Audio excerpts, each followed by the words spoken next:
तर साम टीव्हीच्या बातमीनंतर आता दोषींवरती कठोर कारवाईची मागणी केली जाते। गुन्हेगारी कुठपर्यंत पोहोचली हे समजेल असं विरोधी पक्षनेते अंबादास दानवे म्हणाले।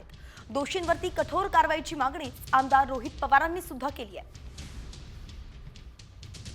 बघा, आता जेली कुणी चूक केली असेल, शहानिशा व्हावी, तपास व्हावा आणि त्या व्यक्तीवर कारवाई व्हावी अशा पद्धतीने सहीचा वापर, तो सुद्धा खोट्या सहीचा, त्याला फ्रॉजरी म्हणतो।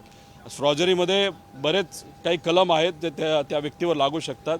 योग्य ती शहानिशा करून योग्य ती कारवाई करावी एवढंच इथं विनंती करतो। मला असं वाटतं आतापर्यंत एखाद्या अधिकाऱ्याची, आमदाराची खोटी सही केल्याचं प्रकरण होतं। प्रत्यक्षात न्यायाधीशाची खोटी सही करण्याचा प्रकार घडलेला आहे। अतिशय धक्कादायक प्रकार हा आहे।